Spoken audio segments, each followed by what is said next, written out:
Ito ang balitang dapat malaman ng taong bayan na tila pilit tinatago at pilit ayaw umanong ipalabas ng mga bayarang media sa publiko. Tila hindi nga nagpatinag ang defense panel ni Vice President Sara Duterte sa sunod-sunod na objeksyon o pagtutol ng prosecution sa ginagawang cross-examination sa testigong si Sailin Del Campo. Uminit nga ang palitan sa isinasagawang impeachment proceedings matapos na banatan ni Defense Counsel Attorney Christine Ferrer si Private Prosecutor Attorney Lorna Capunan dahil sa pagharang nito sa kaniyang mga tanong habang isinasailalim sa cross-examination ang testigong si State Auditor Sailin Del Campo. Sinusuri kasi sa pagdinig ang pag-issue ng COA ng Notice of Disallowance kaugnay ng pondong ginamit ng Office of the Vice President. Kinumpirma naman ng State Auditor na siya ang nag-issue ng Notice of Disallowance batay sa kaniyang mga pagsusuri sa mga isinumiting dokumento at ebidensya. Ngunit sa eksaminasyon ay hinarang ni Capunan ang linya ng pagtatanong ni Ferrer dahilan upang igiit ng Defense Counsel ang kaniyang karapatang linawin ang mga isyong may kaugnayan sa disallowance. Punto pa ng depensa, walang karapatan ang prosecution na diktahan kung paano at anong mga dokumento ang gagamitin sa pag-usisa sa kanilang testigo. Layunin kasi nitong matukoy kung sapat ba ang mga dokumentong isinumite ng OVP upang mapatunayan ang paggamit at resulta ng intelligence-related funds, gayon din kung tama at sapat ang naging batayan ng COA sa pag-disallow ng naturang pondo. At para sa buong detalye pa ng balita, narito't panuorin natin ang full video. Celine?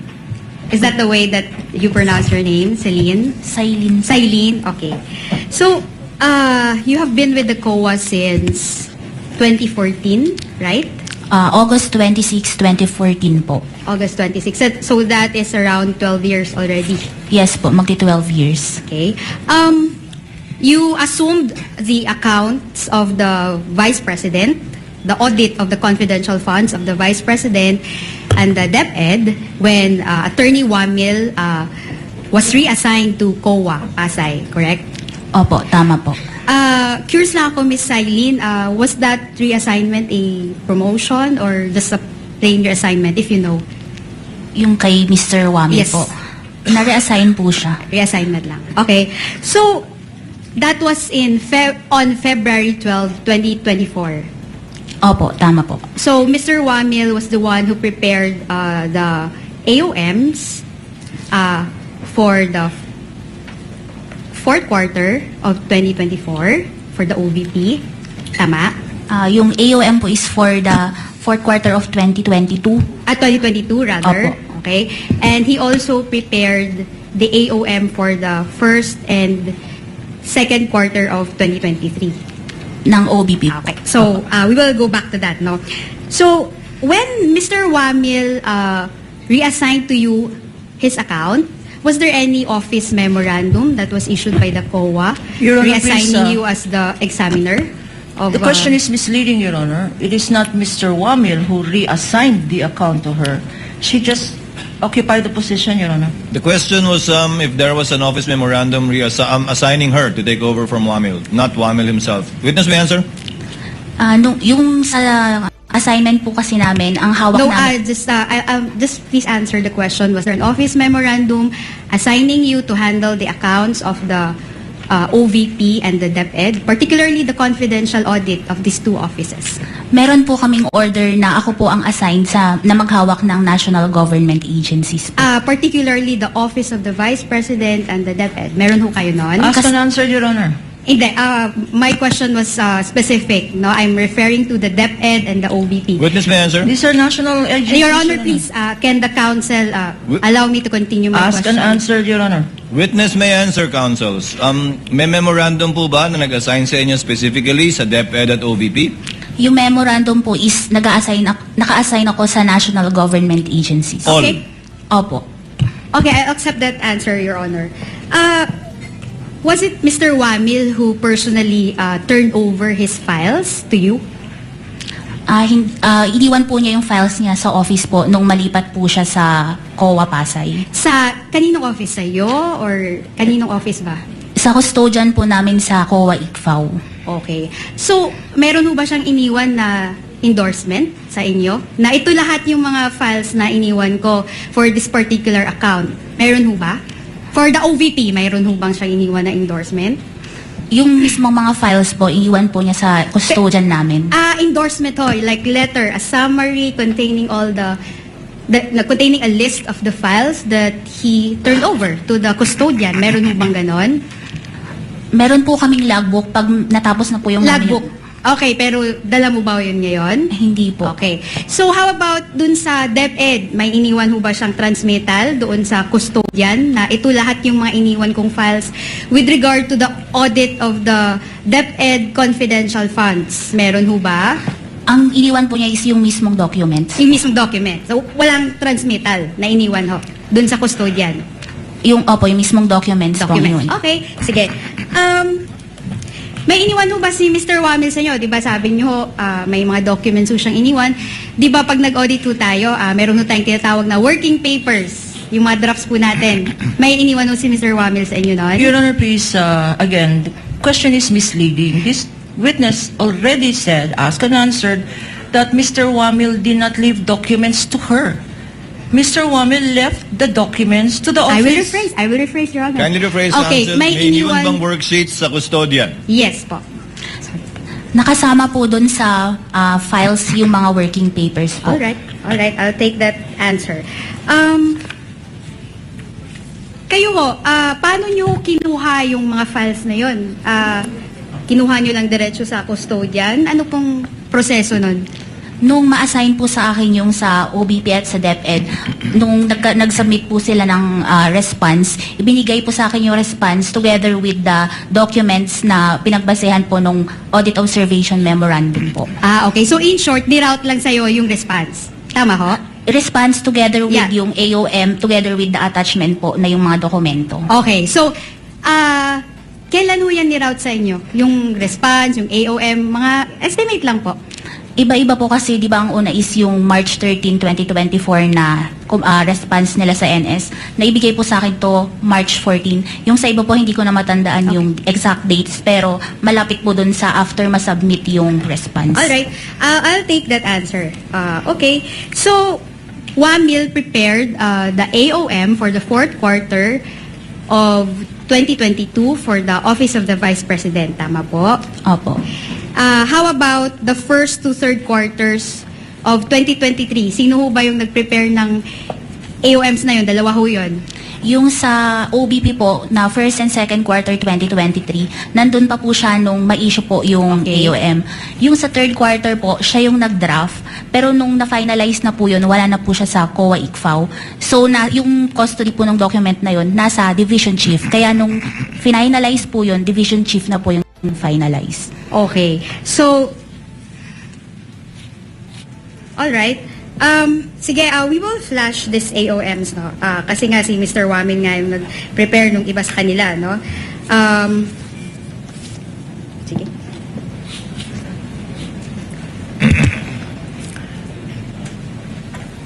May we know from counsel which AOM she will be flashing? Is it the defendant's document or the prosecution's document? Because the defendant's documents were not identified nor presented to this witness, Your Honor.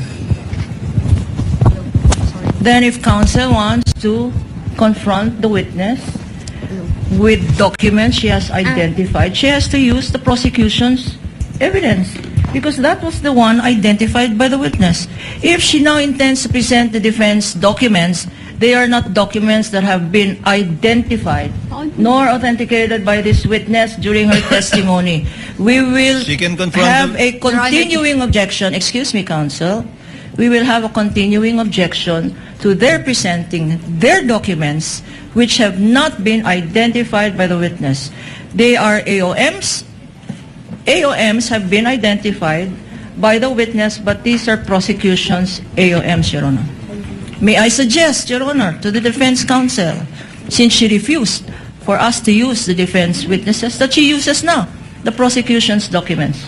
That is up to her, counsel. She may confront the witness with her copy of the AOM. I'm sure she will be competent to testify whether these are the same documents earlier identified as exhibits for the prosecution or not? Counsel, Yes. you may proceed. Yes, correct, Your Honor. And their AOMs, we did not dispute those. So we have the same copies, Your Can Honor. we then, Proceed, counsel. in Proceed. connection with that, Your Honor, Hello. since counsel admits that our AAMs are their defendants' AOMs, can we just use the prosecution's copies, Your Honor? But Your Honor, we have prepared, Counsel, visual counsel. aid using Show the- them, show the document. Yeah, I am showing the defense document. No, we will No, not agree. Your Honor, the counsel cannot We will dictate not how I agree, will Your proceed Honor. with my cross-examination.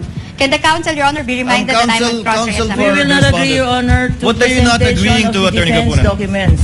I'm sorry? Because precisely there was no stipulation yesterday. There They are was, Your now Honor. constrained. Excuse me, counsel. Allow her to finish, They are counsel. now constrained, Your Honor. I'm sorry. They are now constrained to use our documents precisely. This is what we wanted to avoid yesterday. Had we did a comparison, not to belabor the obvious, Your Honor, but now counsel says, anyway, it's the same. So if Your it's the same, what's the objection to using the prosecution's document? Counsel, that water is already under the bridge. You may request assisting counsel to listen. Your Honor, can I have a few manifestations, Your Honor? Please. A few minutes of. Few manifestations lang po, Your Honor. Yes, ma'am. You may do so. Actually, Your Honor, we would like to ask this court to not allow side comments like, I was about to spank her, I was about to lecture her, kasi yung mga ganun ho, Your Honor. Wala ho yung lugar dito sa courtroom. Because we are all lawyers here, we are all professionals. Igalang naman ho natin yung kapwa natin na lawyer. Kung halimbawa, at kagaya nito, mas matanda ho sa akin si Attorney Kapunan. Maybe she has more years of experience. She has 48 years. I have 15. We should learn to respect each other and refrain from making side comments, Your Honor. And that was captured by the media po. So, that is our request, Your Honor, to just, remind the counsel not to make those kinds of remarks. Thank you. Attorney Kapunan already, although you are correct, it was already heard since we're on TV. Attorney Kapunan withdrew that statement earlier, if I remember correctly. Yes, Your Honor. And in fact, I hope it was also part of the records that I promised to behave. Thank you po. Yes. Thank you, Your Honor. Thank you to both parties. So, can you continue, Attorney Christine? Yes, Your Honor. Kindly do so, ma'am. You may proceed when you're ready. Ms. Eileen, kindly answer the cross-examination questions of Attorney Christine. Yes po, Your Honor. So,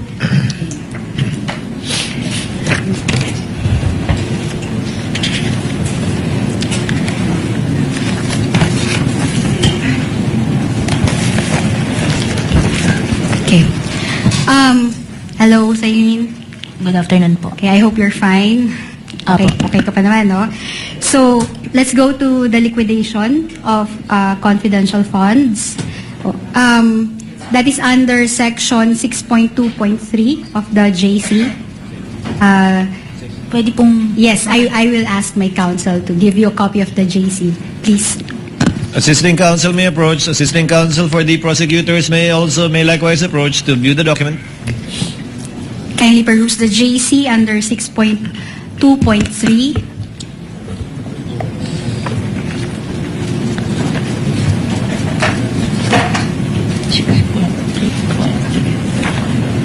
Apo. Okay. Under that provision, that provision enumerates the liquidation documents that should be submitted to the ICFAO, right?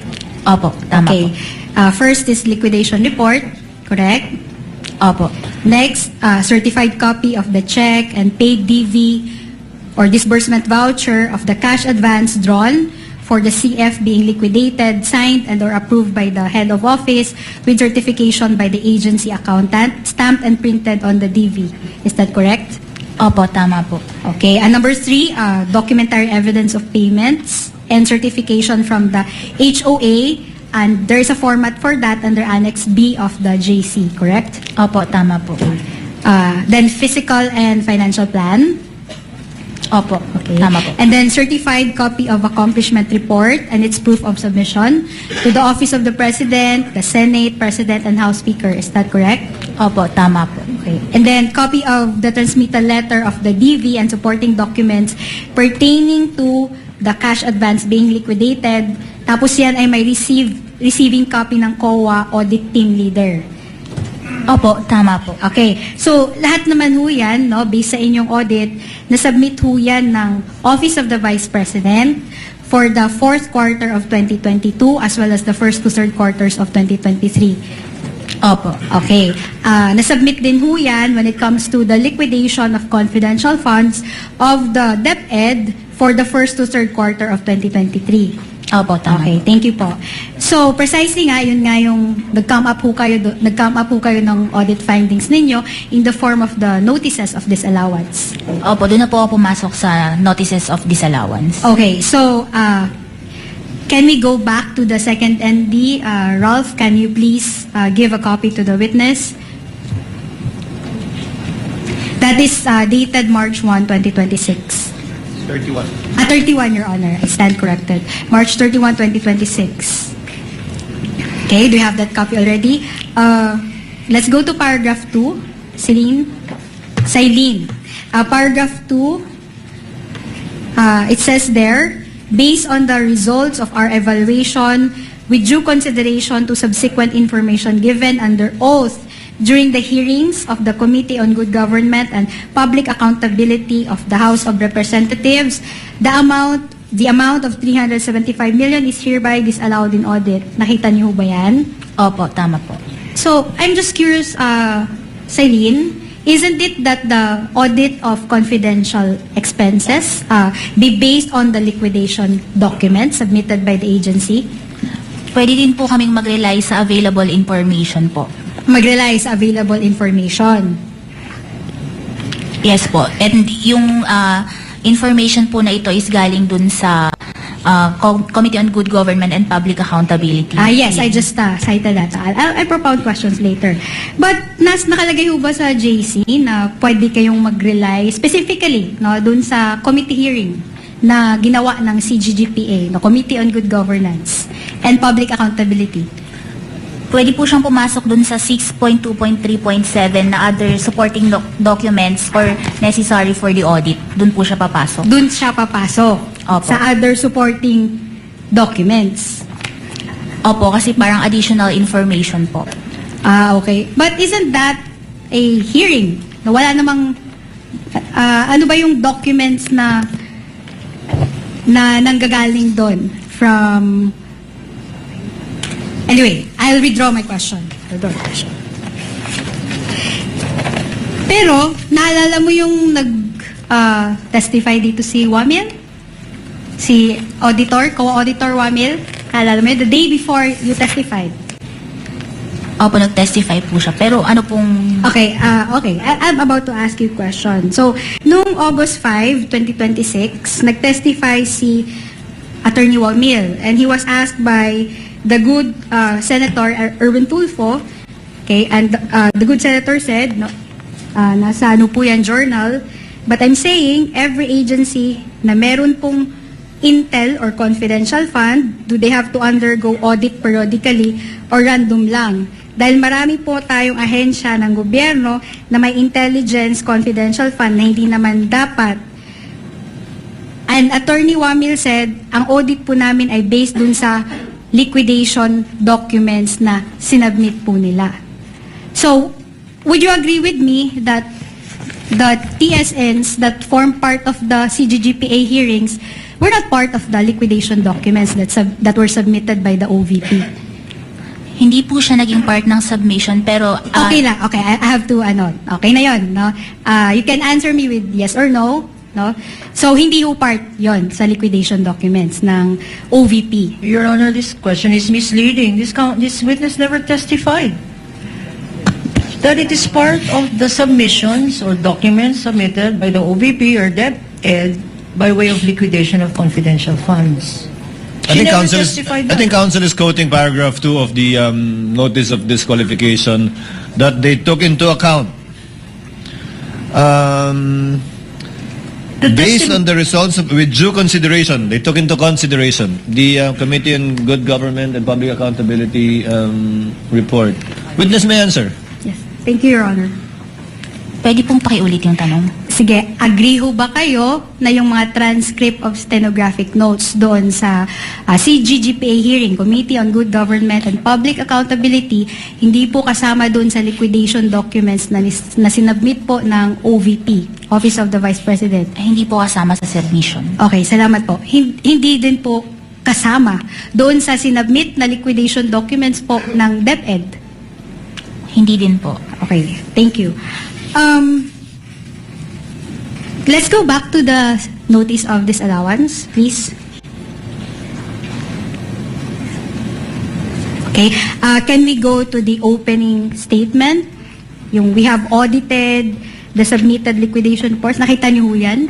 Opo. Okay, so that opening statement says, we have audited the submitted liquidation reports and its supporting documents for the cash advances of confidential fund of the OVP for the period February 6 to 30 of the calendar year 2023 as detailed below. I am reading it right? Opo. Okay. So, okay. Based dito, no? Dito nga, no? Yung audit ninyo are based lang dun sa submitted documents. Opo, based Okay. po dun sa submitted Thank documents. you.